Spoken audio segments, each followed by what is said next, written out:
Chen Ping tersenyum tak berdaya dan mengejarnya. Keduanya sama-sama menyimpan sedikit misteri tentang satu sama lain, dan itu bukan hal yang buruk. Lagi pula, mereka baru saja bertemu, jadi tidak mungkin mereka membocorkan detailnya. Apalagi, tampaknya identitas Lin Keting tidak sederhana, dan ia tidak akan mengungkapkan identitasnya dengan mudah. Chen Ping dan Lin Keting mengendarai Bai Yuwu, kecepatan mereka jelas jauh lebih cepat, meninggalkan semua orang jauh di belakang. Lihat, apa itu? Lin Keting tiba-tiba menunjuk ke depan dan berkata. Chen Ping buru-buru melihat ke arah jari Lin Keting, dan menemukan bahwa tidak jauh dari sana, pusaran hitam besar turun dari langit, dan di atas pusaran hitam itu, ada awan tebal, dan guntur serta kilat terus menyambar ke bawah, lalu menghilang di pusaran air hitam itu. Pasti ada sejenis makhluk di pusaran hitam, dan guntur serta kilat tampak seperti guntur kesusahan. Meskipun Chen Ping tidak dapat merasakannya dengan indera spiritualnya, jika dilihat dari kejauhan, guntur dan kilat tidak terlihat seperti guntur dan kilat biasa, tetapi lebih seperti guntur kesengsaraan. Bagaimanapun, kesengsaraan guntur tidak membedakan wilayah. Bahkan di alam rahasia pribadi, jika seseorang atau monster mengatasi kesengsaraan, itu masih akan memicu kesengsaraan guntur. Oleh karena itu, di medan perang antara dewa dan iblis ini, wajar jika terjadi bencana petir. Guntur kesengsaraan. Apakah ada orang yang tidak bisa selamat dari bencana ini? Wajah Lin Keting sangat terkejut. Mungkin bukan umat manusia yang mengalami kesengsaraan. Agak aneh melihat guntur kesengsaraan runtuh dan kemudian menghilang. Chen Ping sedikit mengernyit dan ekspresinya menjadi sangat serius. Apakah itu sejenis monster? Lin Keting juga mengerutkan kening, guru tidak pernah memberitahuku bahwa ada. Tiba-tiba, Lin Keting menyadari bahwa dia telah melewatkan sesuatu, jadi dia segera menutup mulutnya. Chen Ping memandang Lin Keting dan berkata, apa yang baru saja kamu katakan? Tuan yang mana? Tidak, aku bilang alangkah baiknya jika tuanku ada di sini. Aku tidak akan takut dengan monster yang kuat. Lin Keting dengan cepat mengubah kata-katanya. Chen Ping melihat ke arah Lin Keting, dia tahu gadis kecil ini pasti menyembunyikan sesuatu, tapi dia tidak ingin bertanya lebih jauh. Hal saat ini adalah mengetahui apa yang ada di pusaran hitam itu. Chen Ping berencana membawa Bai Yuwu lebih dekat untuk melihat apa yang ada di pusaran air hitam, namun seluruh tubuh Bai Yuwu gemetar dan tidak berani melangkah maju sama sekali, dan akhirnya langsung jatuh ke tanah. Sebaiknya kita berkeliling di sini. Kekuatan di dalam tubuh telah ditekan sekarang. Jika itu benar-benar monster, tidak ada cara untuk menghadapinya. Lin Keting melihat Chen Ping masih ingin mendekat, jadi dia berbisik. Apakah kamu takut? Chen Ping melirik Lin Keting dan bertanya. Aku tidak takut. Melihat Chen Ping meremehkannya, Lin Keting langsung berpura-pura tidak takut. Karena kamu tidak takut, mari kita lihat lebih dekat. Mungkin kita bisa mendapatkan harta karun di pusaran hitam ini. Setelah Chen Ping selesai berbicara, dia berjalan langsung menuju pusaran hitam. Lin Keting melihat tanda di telapak tangannya, mencubit liontin giok penyelamat nyawanya, lalu mengertakkan gigi dan mengikuti. Tapi saat Chen Ping dan yang lainnya mendekat, kekuatan besar tiba-tiba menyerang, menjatuhkan Chen Ping dan Lin Keting ke belakang. Kemudian, dari pusaran hitam, sesosok tubuh perlahan muncul, dengan kekuatan guntur dan kilat yang menakutkan memancar dari sekeliling sosok itu. Saat ini, Chen Ping dan yang lainnya melihat dengan jelas bahwa yang keluar ternyata adalah monster. Monster ini melompat keluar dari pusaran air hitam hanya dengan satu kaki, dan memegang dua palu petir di kedua tangannya. Saat kedua palu itu bertabrakan, guntur dan kilat meledak. Binatang guntur, ini sebenarnya binatang guntur yang legendaris. Ketika Lin Keting melihat monster aneh ini, dia langsung berteriak kaget. Sialan umat manusia, mengganggu latihanku. Binatang petir ini mengucapkan kata-kata manusia dan terus mendekati Chen Ping dan Lin Keting. Terlebih lagi, guntur dan kilat yang menakutkan di tubuh mereka telah mengunci Chen Ping dan Lin Keting. Jika berada di luar, Chen Ping tidak akan takut bagaimanapun, dia sudah memiliki asal mula guntur dan kilat. Tapi sekarang, kecuali kekuatan fisik tubuhnya, dia tidak bisa menggunakan kekuatan seni bela diri apapun. Melihat binatang petir itu mendekat, Lin Keting mengulurkan telapak tangannya dan terus melambai ke arah binatang petir itu. Dia ingin mengandalkan tanda di telapak tangannya untuk mengusir binatang petir itu, tetapi setelah mencoba beberapa kali, tanda di telapak tangan Lin Keting tidak bergerak sama sekali. Melihat binatang petir itu semakin dekat, Lin Keting menangis. "Tuan, kamu curang, bagaimana kamu bisa melakukan ini?" Lin Keting menangis. Chen Ping memandang Lin Keting yang menangis dengan keras. Pada saat ini, dia akhirnya mengerti. Setelah Lin Keting memasuki medan perang para dewa dan iblis, dia bertindak dengan tenang, seolah-olah dia percaya diri. Ternyata dia sudah lama membuka jalan bagi orang-orang. Tampaknya Tuan Lin Keting pasti telah memasuki medan perang para dewa dan iblis ini dan menceritakan segalanya kepada Lin Keting, sehingga Lin Keting bisa terlihat begitu tenang. Kemunculan binatang petir saat ini jelas tidak terduga oleh Lin Keting. Chen Ping mencoba memancarkan aura naganya, berharap aura ini akan menakuti binatang petir itu dan menghentikannya. Tapi saat Chen Ping hendak melepaskan aura naganya, dua lampu putih tiba-tiba muncul dari cincin penyimpanannya. Kemudian unikom api kecil dan binatang kecil yang menelan muncul di depan Chen Ping dan Lin Keting. Kedua makhluk kecil itu sangat kecil sehingga mereka tampak seperti dua anjing kecil di depan binatang petir besar itu. Tapi kedua orang ini tidak memiliki rasa takut sedikitpun, mereka membuka mulut dan meraung. Raungan unikorn api kecil dan binatang kecil yang menelan langit membuat binatang petir itu ketakutan. Hingga mundur, akhirnya karena panik, dia terjatuh ke tanah. Guntur dan kilat yang menyebar ke seluruh tubuh juga menghilang dalam sekejap.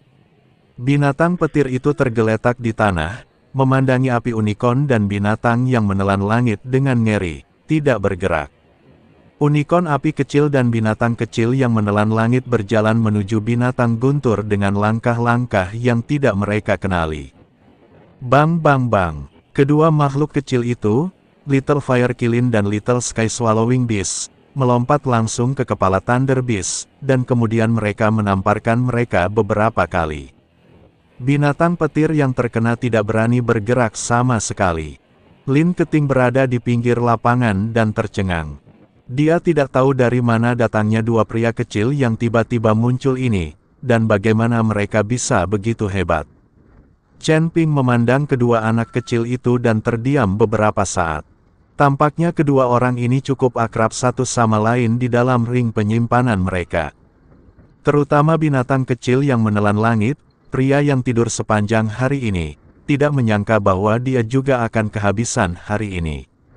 Setelah menamparkan binatang petir itu beberapa kali, kedua lelaki kecil itu berjalan kembali dengan langkah-langkah yang bahkan tidak mereka kenali sebagai saudara. Dan dia bahkan menggerakkan pantatnya di depan Chen Ping, seolah-olah dia sedang pamer.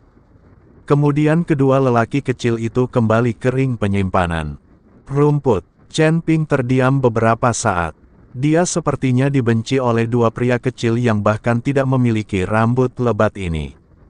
Lin Keting memperhatikan kedua anak kecil itu memasuki ring penyimpanan Chen Ping, dan akhirnya mengerti mengapa Bai Yu takut pada Chen Ping. Ternyata Chen Ping juga punya dua hewan peliharaan kecil yang keren. Lin Keting tidak tahu apa itu unicorn api kecil dan binatang kecil yang menelan, jadi dia langsung menganggap mereka sebagai hewan peliharaan Chen Ping. Rekan Tao, aku ceroboh tadi. Maafkan aku, maafkan aku. Binatang petir itu berdiri dan terus membungkuk ke arah Chen Ping.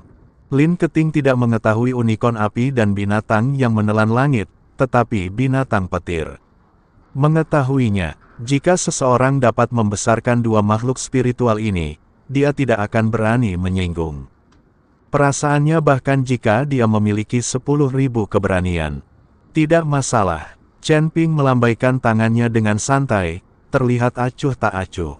Apakah kamu berhasil mengatasi kesengsaraan? Apakah kamu memicu guntur kesusahan untuk turun? Chen Ping bertanya pada binatang guntur. Saya hanya menggunakan kesengsaraan guntur untuk berlatih, bukan mengatasi kesengsaraan. Thunder Beast menjawab dengan jujur. Pada saat ini, semua orang yang tertinggal bergegas. Ketika mereka melihat binatang petir di depan Chen Ping dan yang lainnya, ekspresi mereka berubah drastis. Binatang guntur saat ini. Orang tua di antara kerumunan itu mengenali binatang guntur dan sangat ketakutan hingga kakinya menjadi lemah dan dia terjatuh. Di dunia para dewa dan manusia, binatang petir hanyalah legenda. Sangat sedikit orang yang pernah melihat binatang petir. Terlebih lagi, mereka dikatakan sangat ganas. Ketika dua palu godam saling bersentuhan, mereka dapat mengeluarkan ribuan guntur dan kilat bakar orang secara langsung. Thunder Beast melirik semua orang dan kemudian ke Chen Ping. Ini semua milik kita bersama, kata Chen Ping. Melihat ini, binatang guntur segera menyingkirkan palunya, menangkupkan tinjunya dan berkata, rekan-rekan Tao, jangan takut, saya tidak akan menyakitimu. Ketika semua orang mendengar apa yang dikatakan Thunder Beast, mereka merasa lega. Ada rumor bahwa binatang petir ini ganas. Begitu kita melihatnya kali ini, semua rumor itu salah. Tampaknya binatang petir ini berpenampilan agak galak tetapi memiliki kepribadian yang baik. Saat aku keluar kali ini, aku akan berdebat dengan siapapun yang mengatakan binatang petir itu ganas. Melihat binatang petir itu tidak berbahaya sama sekali, para biksu mulai mendiskusikannya. Chen Ping tersenyum tipis. Jika binatang petir itu tidak ditakuti oleh unicorn api kecil dan binatang kecil yang menelan langit, mereka akan mati di bawah guntur dan kilat. Ke depan dari sini, akankah kita mencapai tebing tulang patah? Lin Keting bertanya pada binatang guntur. Binatang petir itu tertegun sejenak, lalu mengangguk, "Iya, saya tidak tahu bagaimana gadis ini tahu bahwa tebing tulang patah ada di depan. Apakah Anda pernah ke sini sebelumnya?" Lin Keting mengerutkan bibirnya dan menggelengkan kepalanya dengan cepat, "Saya belum pernah ke sini, saya baru mendengarnya."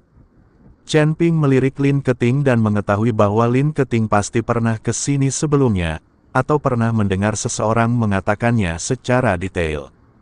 Apa itu tebing tulang patah? Chen Ping bertanya. Broken Bone Cliff hanyalah tebing biasa.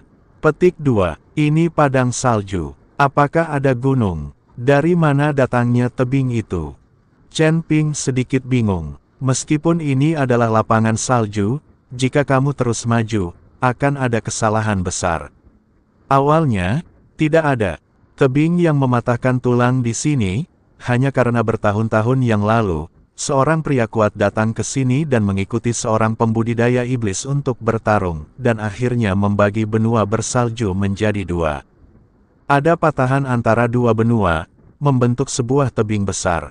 Di saat yang sama, terdapat banyak tulang di bawah tebing tersebut, sehingga disebut tebing tulang patah. Thunder Beast menjelaskan secara detail. Pembudidaya setan. Apakah ada pembudidaya setan di sini? Chen Ping sedikit mengernyit. Ini adalah medan pertempuran antara dewa dan iblis. Setelah bertahun-tahun, apakah masih ada yang hidup? Dan siapa pria kuat itu? Pembudidaya iblis itu adalah orang yang selamat dari medan perang antara dewa dan iblis. Namun, dia terbunuh pada akhirnya, tetapi jejak jiwa sisa dari pembudidaya iblis itu tersembunyi di antara tulang padat tebing tulang patah. Penindasan langit dan bumi di sini juga dilakukan oleh orang kuat, yang secara langsung menekan kekuatan para biksu yang masuk ke sini. Kata binatang guntur, "Astaga, orang kuat itu begitu hebat." Chen Ping terkejut. Dia mengira penindasan terhadap langit dan bumi ini disebabkan oleh orang kuat tertentu setelah medan perang para dewa dan iblis terbentuk. Tanpa diduga, ternyata ada orang kuat di belakangnya yang melakukannya. Apakah ada orang yang begitu hebat di dunia manusia? Semua orang juga terkejut saat mendengar bahwa ini adalah medan perang antara dewa dan iblis. Mereka mengira itu adalah reruntuhan dan datang untuk mencari harta karun. Jika mereka tahu itu adalah medan perang antara dewa dan iblis, banyak orang tidak akan masuk. Bagaimanapun, medan perang antara dewa dan iblis sangat berbahaya, tidak seperti reruntuhan. Mata Lin Keting menjadi sedikit mengelak saat dia mendengarkan kata-kata binatang petir itu. Lalu bagaimana kamu tahu begitu banyak? Bukankah orang kuat itu membunuhmu? Lin Keting bertanya. Saat itu, saya hanyalah seekor tikus salju.